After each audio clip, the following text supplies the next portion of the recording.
안녕하세요. 저는 30대 후반의 평범한 남자이고 현재는 서울에서 조그만 식당을 운영하면서 살아가고 있습니다. 원래는 아내와 함께 행복한 미래를 꿈꾸면서 시작하게 된 음식점인데 지금은 처제와 단 둘이서 식당을 운영하고 있네요. 정말 남들에게는 결코 일어나지 않을 법한 말도 안 되는 일들이 제게 일어나게 되었죠. 사실 저는 주변 누구보다도 착하지 못한 그런 삐뚤어진 시선으로 세상을 바라보며 살아가고 있었습니다. 어릴 때부터 저는 몸이 정말 허약한 체질이었습니다. 흔히 생각하시는 약골의 얼굴도 못난 탓에 저도 모르게 학창시절 내내 왠지 모를 주변 사람들의 시선에 사람을 기피하게 되었던 거죠. 그리고 더 사람을 기피하게 된 것도 처음 짝사랑하게 된 여자에게서 너무 아픈 상처를 받게 되었습니다. 그때가 중학교 때였는데 그 당시 담임 선생님의 지시로 분기별로 3개월에 한 번씩 짝을 바꿔서 앉았었습니다. 저는 당연히 짝사랑하는 그녀와의 짝이 되기만을 항상 바래왔었고 결국에는 제 바램대로 제게 설렘을 주던 그녀와 짝이 되었습니다. 속으로 만세를 부를 정도로 너무 기쁘고 행복했었습니다. 하지만 그건 이기적인 저 혼자만의 행복이고 생각이었더라고요. 저도 그때 당시에는 제 주제를 파악 못했었나 봅니다. 대놓고 노골적으로 저를 비난하고 무시하지는 않았지만 학교가 마칠 시간에 견출지를 건네어 주다가 실수로 손이 닿고 말았습니다. 근데 얼른 피하듯이 하더니 더럽고 짜증난다는 듯이 행동을 하더라고요. 정말 그 사건으로 인해서 저는 너무 큰 상처를 받게 되었습니다. 그날 이후로 성인이 되어서까지 트라우마로 인해서 30 초반이 될 때까지 여자에 대한 거부감으로 단 한 번의 연애도 하지를 않고 살았죠. 물론 여자를 만날 수 있는 기회가 없지는 않았습니다. 다행히도 나이가 들면서 점점 외모적으로도 자신감이 생겨갔고 나름대로 저와 사귀고 싶다는 표현을 했던 여자들도 있었으니깐요. 하지만 기억 속에 그 일 이후로부터 제 마음은 너무 굳게 닫혀서 열릴 생각을 하질 못했던 거죠. 아무튼 저는 몇 년 전까지만 해도 그냥 이렇게 편하게 혼자 살아가려고 했었습니다. 직업에 대한 자부심도 있었고 굳이 결혼에 대한 필요성도 느끼지를 못했었거든요.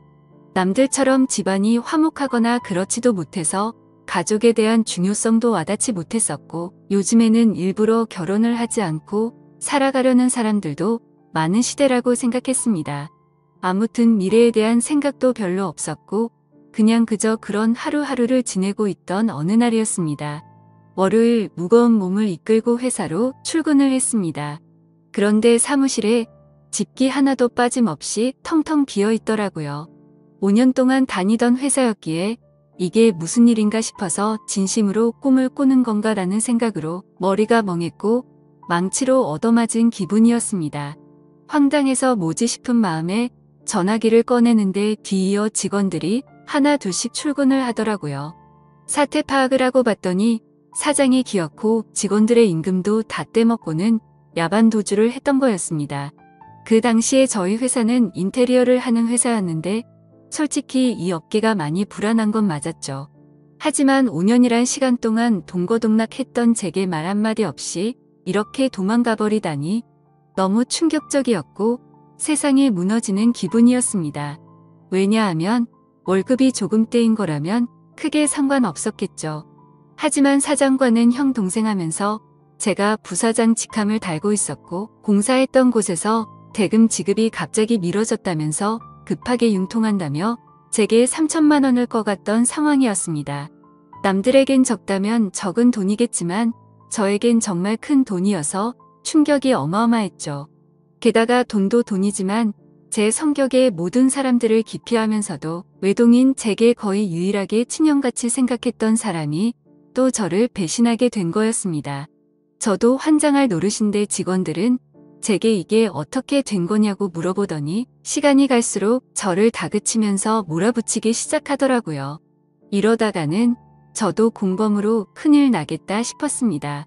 저는 직원들에게 빚쟁이들이 올지도 모르니까 얼른 경찰에 신고부터 하자고 설득하고 신고를 하게 되었죠. 그리고서 몇 주가 지나도록 사건은 진척이 없었습니다. 이미 사장놈은 오랜 기간 동안 도주를 계획했던 건지 해외로 출국했는데 잡기가 쉽지 않을 거라고 하더군요. 너무나도 절망적이어서 하늘이 무너지는 기분이 들었습니다. 그래서 이렇게 있다가는 큰 사고라도 치겠다 싶어서 저는 무작정 지갑만 챙겨서 제주도로 향했습니다. 그냥 모든 걸 다 잊고 싶었고 전 재산을 날린 것도 아니니까 차근차근 다시 시작하면 되겠지라는 마음을 가지려고 애를 썼습니다. 아무튼 그렇게 저는 제주도에서 가장 외진 곳에 위치한 펜션에서 숙박을 하게 되었죠. 사실 그때는 아무리 마음을 차분하게 먹으려고 애써봤지만 도저히 정신이 온전할 수가 없더라고요. 결국 기분이 너무 심란해서 생애 처음으로 펜션에서 숯불 바비큐를 준비하고는 소주만 연신 들이부으면서 청승맞게 혼자서 술을 마시고 있었습니다. 그런데 갑자기 옆에서 조용히 저기요라며 저를 부르더군요. 저는 갑자기 들린 여자 목소리에 어버버되면서 깜짝 놀라고 말았죠. 그 모습을 보더니 여자 2명이 저를 쳐다보면서 제가 놀라는 모습이 웃겼던 건지 웃음을 겨우겨우 참아가면서 저를 보고 있더라고요. 너무 민망해서 얼버무리면서 대답을 했더니 자기네들이 해녀 체험을 하고 왔는데 둘이 먹기에는 너무 많고 버리기엔 아깝다면서 혹시 해산물 좋아하면 좀 나눠줄까요? 라고 물어보더라고요. 저는 여자랑 대화를 하는 것조차 너무 소심했던 성격인지라 그녀의 눈도 마주치지 못하고 생각이란 필터를 거치지도 못하고 감사합니다 라고 대답을 해버렸습니다. 아무튼 그렇게 나눠준 해산물도 같이 구우면서 주위를 둘러봤더니 펜션에 묵는 사람들이 저와 그 2 여자밖에 없는지 엄청나게 조용하더라고요. 뭔가 뻘쭘하게 혼자서 소주를 마시면서 먹고 있는데 제가 해산물을 줬던 여자가 말을 걸더라고요. 제주도에 혼자 여행 오신 거냐며 너무 낭만적인 것 같다고 하면서 혼자 심심하시지 않냐고 괜찮으면 자기네들이랑 같이 마시는 거 어떻겠냐고 묻더라고요. 평소에 저였다면 절대로 합석은 꿈도 꾸지 못했을 겁니다. 그런데 솔직히 말해서 어릴 적 짝사랑했던 여자 이후로 처음으로 제 눈에 너무 쏙 들어오는 여자였습니다. 그리고 술도 많이 마셔서 조금 취한 상태였기에 어디서 나온 용기였는지 그러자고 대답을 하게 되었죠. 그렇게 그녀들과 저는 합석을 해서 함께 술을 마시게 되었고 이야기를 들어보니 그 둘은 친자매였고 어제 숙소에 도착을 했고 일주일간 머물다가 간다고 하더라고요. 저도 열흘 정도를 예약한 상태라고 했더니 잘 됐다면서 그러면 지내는 동안 잘 지내보자고 먼저 손을 건네더군요. 저는 너무 숙맥처럼 쭈뼛거리며 손을 마주 잡고 인사를 했고 술이 취하면 취할수록 2 자매와 저는 재미난 이야기들을 하게 되었습니다. 그때 드는 생각이 저도 모르게 말로 나와버렸습니다. 사실 혼자서 괴로움을 삭히려고 왔는데 혼자 있을 때는 더 괴롭더니 지금은 괴로운 게 다 잊혀지고 너무 즐거운 것 같다고 말했습니다. 그러자 언니였던 제 이상형의 그녀는 무슨 일이냐고 제게 물어봤고 저도 모르게 그동안의 고충을 푸념하듯이 얘기를 하고 말았죠. 그런데 그런 지루하고 재미없는 얘기인데도 불구하고 그녀는 너무 진지하게 저를 똑바로 쳐다보면서 이야기를 들어주고 진심 어린 조언을 해주더라고요. 생전 처음으로 느껴보는 친절함에 저는 너무 행복했고 설레었습니다. 그렇게 꿈처럼 행복했던 시간을 보내다가 자리를 끝 마치게 되었죠. 다음날 저는 전날 있었던 일에 민망해져서는 만나면 인사를 먼저 건네야 하나? 아니면 아는 척을 하지 말아야 하는 건가? 온갖 생각과 고민을 했었습니다. 그러나 그런 고민들이 무심하게도 밖에 담배를 피러 나갔더니 그녀는 반갑게 저를 보고 웃으며 인사를 하는데 심장이 쿵 하고 내려앉는 것 같았죠. 여행하러 와서는 하루 종일 주무시냐며 인사를 건네는데 저도 어색한 인사로 답을 했습니다. 그러더니 오늘 우리 같이 밥 먹으러 가기로 한 거 잊었냐면서 묻더라고요. 저는 취한 나머지 해선 안 될 짓을 했구나 싶었고 괜히 여행 방해되고 싶지 않다며 어제 했던 말은 잊으라고 말하며 재밌게 여행을 즐기라고 했죠. 하지만 그녀는 끝내 고집을 피우더니 결국 그날 하루 종일 2 자매와 저는 여행을 함께 보내게 되었습니다. 그러다 보니 자연스럽게 그녀들과 저는 같이 붙어 다니며 매일같이 여행을 함께 즐기게 되었고 정말 꿈만 같던 시간은 너무 순식간에 지나가 버리더군요. 그렇게 두 자매의 마지막 날이 되었습니다. 솔직히 좀 많이 서운하더라고요. 고작 며칠밖에 안 되는 시간 동안 저는 그녀에게 더욱 빠져들었고 마지막 인사를 건네는데 저는 도저히 용기가 나지 않았습니다. 그때 그녀는 갑자기 제게 포옹을 하면서 덕분에 즐거운 여행이었다고 말을 건네주더군요. 너무 외롭게 살아오던 저는 순간적으로 마음이 울컥해서 눈물이 날 뻔했습니다. 그렇게 그녀들을 떠나보내고 혼자서 남은 여행을 보내는데 이건 도저히 여행이 아니다 싶더라고요. 행복한 시간들이 끝나고 나서 또다시 괴로움이 시작된 건 아니었습니다. 오히려 그녀와 지낸 시간들 덕분에 괴로움은 이미 잊은 지 오래였고 그녀를 또다시 보고 싶다는 생각이 너무 간절해지더라고요. 그래서 저는 인생을 살면서 가장 큰 용기를 내게 되었죠.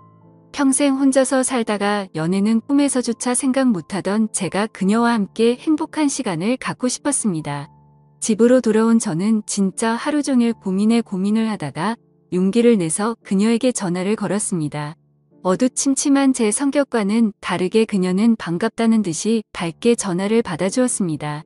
저는 조심히 잘 가셨는지 해서 연락드렸다고 하니까 그녀는 그렇지 않아도 조심히 여행 잘 마쳤는지 궁금했다고 되물어 봐주더군요. 그렇게 몇 마디를 주고받게 되었고 어차피 제가 말을 잘하는 편도 아니었기에 단도직입적으로 말했습니다. 제가 주말에 서울에 일이 있어서 가게 됐는데 시간 괜찮으면 밥이나 먹을까요? 라고 물어봤습니다. 그러자 잠깐의 고민도 없이 그녀는 그러자고 대답을 했고 약속을 잡은 뒤에 통화를 끊게 되었죠. 얼마나 긴장을 했던 건지 손이 떨리고 등에 땀이 흘러내릴 정도였습니다. 며칠 뒤에 약속 시간에 그녀와 다시금 만나게 되었고 행복한 시간은 또다시 순식간에 흘러가더라고요. 그날은 그냥 정말 보고 싶다는 생각에 갔던 거지 고백을 하려거나 그런 마음은 전혀 없었습니다. 하지만 마지막으로 들어간 와인바에서 와인을 마시다 보니 또 헤어지는 게 너무나 슬프더군요. 저는 그녀에게 앞으로도 계속해서 보고 싶다고 말했습니다. 그러자 그녀는 다른 여자들과 달리 제 마음을 알아줬는지 더 이상은 떠보지 않았고 제 손을 잡아주더라고요. 그렇게 제 인생에서 가장 사랑하는 그녀와 저는 연인이 되었고 남들에겐 힘들다고 하던 장거리 연애가 제게는 너무나 행복한 나날이었습니다. 아무리 멀다 한들 그녀를 매주 볼 수 있다는 건 제게는 너무 과분한 일이었죠. 우리는 그렇게 행복한 연애를 3년간 이어갔고 그녀 덕분에 저는 과거와 비교하면 너무나도 정반대의 사람이 되어 있었습니다. 새로운 직장에서 사람들과 웃으면서 대화도 잘 이어갔고 성실하고 착한 그녀를 따라서 고아원에 봉사활동을 다녔는데 제 마음이 너무 평온해지는 걸 느꼈습니다. 하루하루가 너무 행복해졌고 이렇게 살아갈 수만 있다면 가정이라는 걸 꾸려서 평생을 행복하게 지내고 싶다라는 생각이 들더라고요. 저는 그렇게 달라진 제 스스로에게 결심을 하고 그녀에게 청혼을 하였습니다. 그녀는 제 청혼을 받아주었고 저희는 결국 사랑의 결실을 맺게 되어 결혼을 하게 되었죠. 그 당시의 아내는 서울에서 처제와 함께 조그만한 식당을 운영하고 있었습니다. 그래서 아내와 상의 끝에 제가 이직을 하기로 했고 결혼을 하면서 제가 서울로 올라오게 되었죠. 아내와 저는 인생에서 가장 행복한 부부처럼 그 누구도 부럽지 않게 지냈습니다. 결혼한 지 2년 동안 한 차례도 다툼이 없을 정도로 주변에서 누구나가 예쁘게 봐주었죠. 그렇게 행복한 나날들을 보내다가 제가 다니던 회사가 또다시 부도가 나면서 저는 일자리를 또 잃게 되었습니다. 그때부터는 이렇게 불안한 직업을 하는 게 맞는 건가라는 고민에 빠져들었고 막상 또 새로운 일자리를 구하려고 하니 직장 생활에 지쳐 있었죠. 그러다 힘들어 하던 중 아내와 더 오랜 시간을 붙어 있고 싶었고 그동안 모은 돈을 보태어서 새로운 식당을 여는 게 어떨까 생각이 들었습니다. 저는 인테리어 회사를 다니던 경험을 살려서 아내가 모르게 직접 발품 팔아서 새로운 식당 자리도 알아보고 양식에 어울리는 인테리어 포트폴리오를 만들어서 아내에게 말했습니다. 더 이상 내 일에 흥미를 잃어서 직장에 다니는 건 그만하고 당신과 처제를 도와서 가게를 더 크게 해보고 싶다고 하면서 설명을 해줬죠. 한참 아무 말 없이 지켜보던 아내는 제 선택을 존중해주면서 그러자고 했고, 그날부터 저와 아내 그리고 처제는 새로운 식당을 열기 위해서 분주하게 준비를 했습니다. 결국 저희는 나름 작지만 예쁜 식당을 열게 되었고, 기대 이상으로 식당은 장사가 잘 되었습니다. 제 선택에 있어서 정말 많이 불안했고 걱정도 많았는데 이렇게 행복해도 되나 싶었죠. 아내도 솔직히 오랫동안 해오던 가게를 옮기는 게 불안했고 무서웠는데 저 하나만을 믿고서 그 큰 결정을 바로 내려줬던 걸 알게 되었습니다.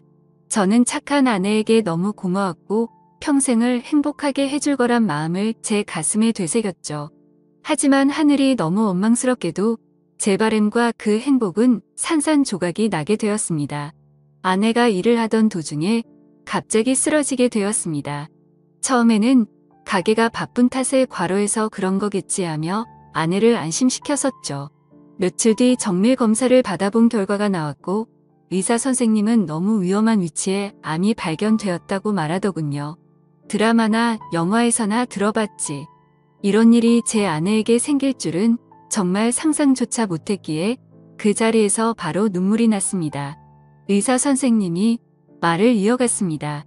이런 말씀 드릴 때가 자신도 가장 마음이 아프다고 하면서요. 솔직히 말해야 할 것 같다며 아무래도 너무 위험한 수술이 될 것 같다고 하면서 아내분에게도 솔직히 말씀을 드려야 한다고 하더라고요. 그 말을 듣는데 아내를 처음 만났던 제주도에서 처음 만난 그날 밤이 떠오르고 그동안의 일들이 순식간에 주마등처럼 지나가는데 저도 모르게 애처럼 펑펑 울어버렸습니다.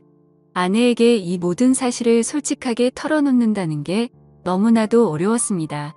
하지만 저를 저보다도 잘 아는 아내는 저를 보자마자 눈치를 채더라고요. 펑펑 울어서 알아본 건지 너무 경직되어 있는 저를 알아본 건지 저는 있는 사실 그대로를 말해줬습니다. 아내는 괜찮은 척하면서 오히려 저를 위로해주면서 말을 하더라고요. 솔직히 너무 무섭고 화도 나고 슬프지만 저를 만나서 그동안 너무 행복했다며 그래도 위험하긴 하지만 끝까지 포기는 하지 않을 테니까 좌절하지 말자고 하더군요. 그 말을 듣는 순간 제가 너무 부끄러웠습니다. 정작 아픈 아내는 저렇게 용기를 내서 힘을 내려고 하는데 도저히 저부터 무너질 수가 없었습니다. 처가댁에 연락을 해서 이 사실을 말씀드렸고 장인어른과 장모님 그리고 처제는 아내에게 찾아와서 미친 듯이 펑펑 울었습니다. 그러자 아내도 그동안 참았던 눈물이 터진 건지 애처럼 펑펑 우는데 정말 가슴이 찢어졌습니다. 그렇게 아내는 항암 치료를 시작하게 되었고 날이 가면 갈수록 급속도로 야위어가는 아내를 보고 있으니 모든 게 너무 원망스러웠습니다. 괜히 나를 만나서 아내가 이렇게 아프게 된 것만 같고 죽을 만큼 너무나도 힘이 들었습니다. 그렇게 힘든 시간을 지나서 아내의 수술이 있기 전날 밤 아내와 저는 한참 동안 이야기를 나누었습니다. 그때 처음으로 알게 되었던 건 아내도 제주도에서 처음 본 그날 저에게 호기심이 생겼고 관심이 갔었다고 하더군요. 그래서 다음날 같이 밥 먹자는 약속을 한 적이 없었지만 일부러 거짓말을 해서 같이 합류해서 여행을 한 거였다고 하더라고요. 물론 제 여행을 방해하고 싶었던 건 아니었고 제가 그날 밤 혼자 있을 때 더 괴롭다고 했던 말이 밤새도록 신경이 쓰였답니다. 제 아내의 성심이 깊은 건 알았지만 그 말을 듣는 순간 눈물이 멈추지가 않더군요. 그러면서 수술이 어려운 건 우리 모두가 다 잘 알고 있는 사실이니까 지금 말을 해야겠다고 하더라고요. 혹시라도 자신이 잘못되더라도 제발 당신 탓이라고 생각하지 말고 행복했으면 좋겠다고 말했습니다. 그리고 우리가 함께 시작했던 가게도 자신에겐 너무 행복한 추억이 가득한 곳이니 슬픈 감정보다도 행복한 추억을 떠올리면서 계속 지켜달라고 했죠.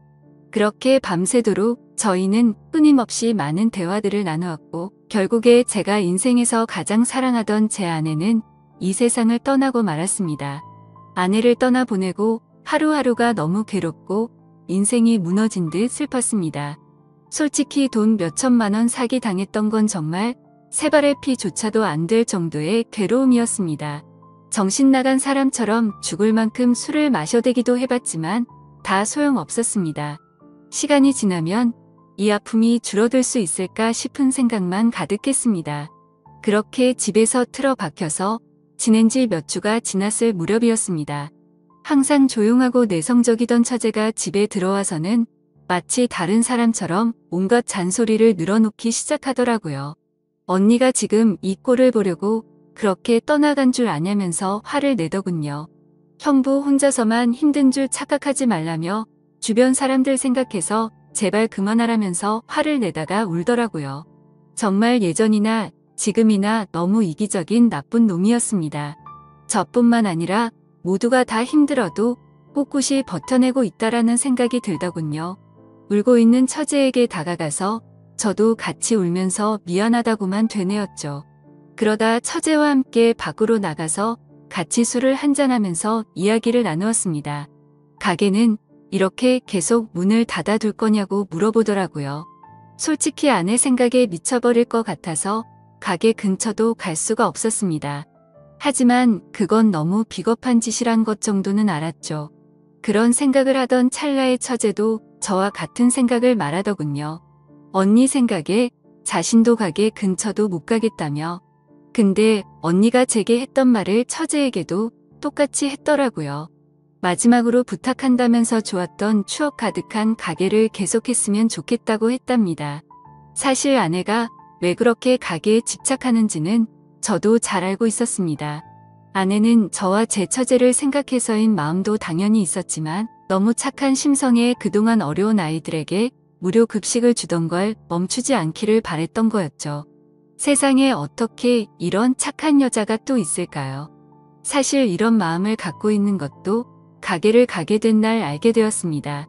처제와 저는 아내의 부탁을 이어나가기 위해서 결심을 했고 다음날 가게로 나갔습니다. 몇 주간 비워져 있던 가게임에도 불구하고 구석구석 너무 깔끔하게 청소가 다 되어 있었습니다. 그리고 그곳에 놓여져 있던 편지가 있었죠. 아내는 가족들과 저에게 너무 많이 미안하답니다. 제게는 평생 행복하게 함께 지내면서 흰머리 나는 것도 보고 싶었고 우리에게 아이도 낳아서 행복한 미래를 꿈꿨는데 너무 마음이 아프다네요. 그러면서 자신을 대신해서 아이들에게 도움을 주면서 평온함을 느껴줬으면 좋겠답니다. 스스로 자책하지 말고 세상에 주어진 걸 감사하게 느끼면서 주변 사람들에게 사랑을 베풀다 보면 우리는 또다시 금방 만나서 행복하게 지낼 거라고 하네요. 처제와 저는 그 편지를 읽고 또 한바탕 울어버리고 말았습니다. 그날 저와 처제는 그동안 상한 음식들을 모두 정리하고 밤새도록 정리를 했습니다.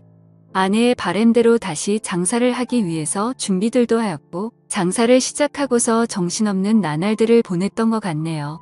처제는 언니 대신해서 잔소리할 거라며 전처럼 느긋하게 할 생각 말고 제대로 도와달라며 선전포고까지 하더군요. 그러면서 꿀단지가 뻑뻑해서 모녀는 저를 핀잔 주더니 숟가락으로 치더니 순식간에 열더라고요. 이제는 예전보다 조금은 더 편해진 처제와 열심히 하루하루를 보내고 있네요. 이 글을 쓰면서도 제 인생에서 제일 행복함을 느끼게 해준 제 아내가 너무 그립고 보고 싶습니다. 아마도 이 마음은 제가 아내를 찾아 갈 때까지 영원하겠죠. 긴 사연 읽어주셔서 감사드립니다.